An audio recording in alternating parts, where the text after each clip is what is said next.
Aaron's reporting right now, the Manhattan federal court on Friday ordered Donald Trump to pay E. Jean Carroll $83.3 million for defaming her. Now, the jury, Phil, according to Katursky's reporting, broke that up into two categories. They awarded $18.3 million in compensatory damages and $65 million in punitive damages. And, obviously this is a ruling that didn't take, as you noted, long for this jury to get to. It took them just under 3 hours. Donald Trump not in court for that. But that is a remarkable number. I mean, they were looking for about $10 million. But then to see, the punitive damages for in particular, and Brian would know far better than me, I mean, that's really the jury weighing Donald Trump's statements. And clearly, that is a number that really added a gut punch to Donald Trump, Phil. Yeah, and I want to bring Brian back in. So, Brian, you had said this was, an option, especially if it's a shorter deliberation. They went above what E. Jean Carroll was asking for, and it's $83.3 million total. It's a message, right? It's a message that you said a jury in a case like this could send.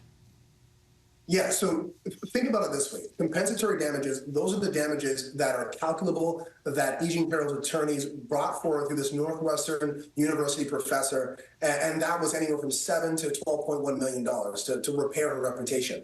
But like I said earlier, the punitive damages, that's what I was really looking for, because that's to punish. That's to send a message. So when you're going off in front of the judge, when you're walking out in the middle of summations, when you're seeing that the person who is on trial for defamation keeps defaming, it's meant to be a deterrent. It's meant to punish. And they punished hard. I knew it would be a lot. I did not think it would be in the $65 million range. But to your point, that is a message. Yeah, a message. And so, Brian, let's bring in Aaron Katursky. We understand Aaron is now in front of the camera out there in front of the courthouse. Aaron, we got your reporting just ahead of seeing you on camera because emails come quicker. But tell us what it was like and how it happened. It took the jury less than 3 hours to reach this verdict, Phil. $83.3 million, the jury said Donald Trump should pay to E. Jean Carroll for making defamatory statements about her in June 2019 after he accused her of sexual assault. The jury found not only were the statements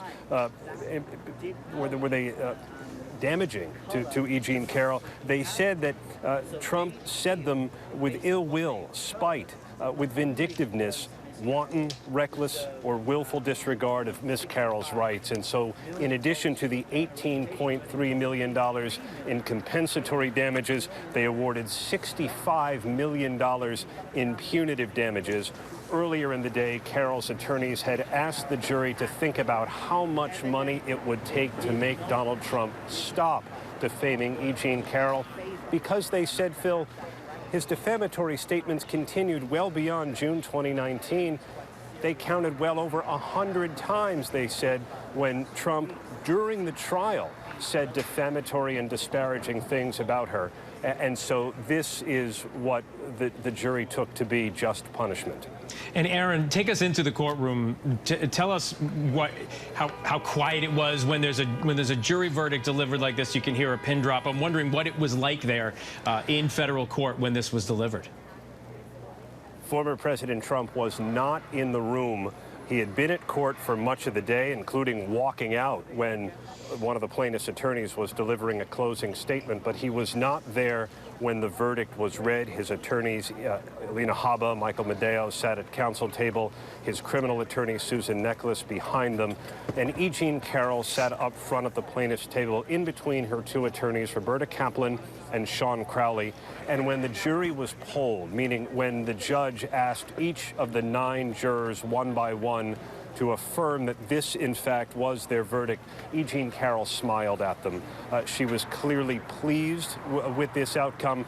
The plaintiffs had not put a specific dollar figure in the jurors' heads, but they said repairing the damage to her reputation would cost about $12 million. They said she deserved at least another $12 million for all of the attacks and the fear and the terror that it caused her. And then they asked for and untold millions more in punitive damages to punish Donald Trump, to make him stop, as they put it. And that's what the jury came up with, this $83.3 million figure. Before we get to Brian with what happens now, I want to bring John back in because, John, I want to ask you this. I just want to ask you the question. They were looking for a number that would get Donald Trump to stop defaming E.G. Carroll. Do you think 83.3 million is that number? I mean, you better believe it, because listen, Donald Trump at the moment, you know, and Aaron and the team have been covering this as well, Phil. Donald Trump at the moment is also facing a potential gigantic bill from the state of New York, depending on what the verdict is in that Attorney General's case we were talking about a couple of moments ago. So, you know, the bills are adding up for Trump, right? Because in that case, they're seeking over $300 million.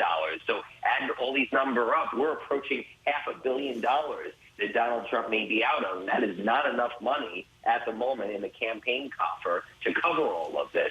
You know, that is a number, though. You have to also recognize that Donald Trump, you know, for the company at the moment, the company is stable, but it's not a company that's growing, right? This is not Donald Trump 2015 cutting the ribbon at the new hotel in Washington, D.C. If anything, the company has been shrinking since Donald Trump left the White House. They've sold hotels. They've sold properties. They just sold a business that they had over the Whitestone Bridge here in New York, a golf club they held there. You know, this is a different world order for Donald Trump and under siege. And, you know, listen, we know Donald Trump likes to brag that he's really, really rich. You know, a couple $100,000 here is one thing, but nearly $100 million, that's a whole different ballgame, Phil. It is. And Brian, I want to bring you back in because Donald Trump has a history in court cases of delaying and appealing. What can be done now on his behalf? Does he have to this afternoon write a check for 83.3? Does he have the right to appeal it? How far can he go? How long can this be delayed? So what I'll say is it's one thing to win a civil case. It's another thing to get paid. We already know that he's appealing the initial case that found him liable, and that case was used as a way to start this proceeding. So he's going to argue until his original appeal is resolved, he shouldn't have to pay here. And that might be a very strong argument. He's, of course, going to appeal the dollar amount here, and that appeal process will take some time. Let's say the appeal process does finish in whatever amount of time it takes, because as you said, Donald Trump has a history of this, and he's pretty good at it as well. Then you get to the point of what's next. Typically, after a civil win like this, you get an attorney letter. Your attorney sends the letter to Donald Trump saying, hey, pay me by this date. If they don't pay, then you could start thinking about garnishing, whether it be wages or income or investments, starting to put liens on their property or high-value assets. But the process takes time, and I bet you it's going to take more than 10 months. And I think a lot of what Donald Trump is attempting to do is delay until we get to the election. And his hope is that he wins. And if he wins, he has the possibility of delaying for another 4 years, because how can he be paying out this money when he is, quote unquote, serving the country? So it's really a process of kicking the can. And this is not going to end today. I think there's another battle of trying to get the money in the days following. I want to bring Aaron back in from outside the courthouse. Aaron, what happens now in terms of, are the attorneys going to come out and speak? Did you gauge their reaction when you were in court as well? Because obviously, E.G. Carroll's attorneys have to be very happy with this verdict. They got way more than they were asking for. But as Brian just pointed out, it's not a done deal. It's not a done deal, and nobody knows that better than E.G. Carroll after she won an earlier award of $5 million from Trump in a trial last May. The former president is appealing the outcome, so she hasn't seen the money, but it is waiting in escrow at an account here at the courthouse. So former President Trump may have to do something similar here with now $83.3 million. Trump has already left. We know his attorneys are here.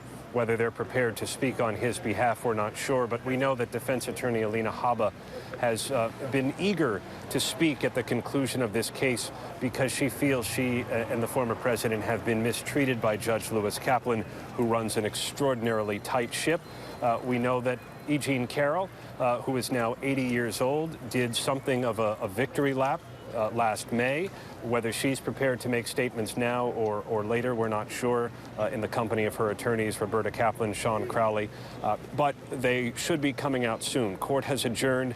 Everybody has left the rooms. And now all that's left is to see what Mr. Trump is prepared to do and whether E. Jean Carroll is now celebrating. But, Phil, this is a vindication for her. She testified during the course of the trial over several days that former President Trump's lies affected her. They unleashed, as she put it, an avalanche of fear and anguish and terror. She was left with death threats that she says had not stopped. She keeps a pit bull at her house. She sleeps with a gun by her bed. And she said that's what her life has been like ever since she went public with her accusation against the former president in 2019. The defense believed that all of that was overblown, that E. Jean Carroll was enjoying the attention, and that if she didn't want to have this scorn heaped upon her, well, then she shouldn't have been so public with her allegation. And Carroll's attorney said that was like victim shaming and an antiquated view. Are we really still doing that to tell a woman to keep silent if she is sexually assaulted? That was what the jury was weighing as they came up with this dollar figure in fairly short order, in under 3 hours of deliberations. And John, I want to know what happens next politically. You cover this very closely. I think we see Jean Carroll there with her attorneys just through the doors there at the New York City courthouse. It looks like she's making her way out. So we're going to watch this as I ask you this question, John. But I might want to jump back in because she may come to the cameras. So let me just talk for just a minute as we watch her. Here she comes. Can you come to me, Phil? Yeah, Aaron, we're with you still. Go ahead. E. Jean Carroll is now emerging from the court. She's in the company of her attorney, Roberta Kaplan, who has her arm around E. Jean Carroll, there in sunglasses and wearing a white coat. On the other side of her is her other attorney, Sean Crowley, big smiles on their faces as they pause to have their picture taken, not only by the assembled reporters, but by a number of onlookers. Every time E. Jean Carroll has been in court, along with the former president, it has certainly drawn a crowd of onlookers. She is not going to pause at the microphones. Instead, she is getting into a waiting car, but clearly pleased by this $83.3 million jury award following the 4-day trial here in Lower Manhattan, Phil. Yeah, and Aaron, you can see the world's media is there. Anytime the former president is involved in a court case, there are a lot of eyes on it, a lot of attention on it. Hi, everyone. George Stephanopoulos here. Thanks for checking out the ABC News YouTube channel. If you'd like to get more videos, show highlights, and watch live event coverage, click on the right over here to subscribe to our channel. And don't forget to download the ABC News app for breaking news alerts. Thanks for watching.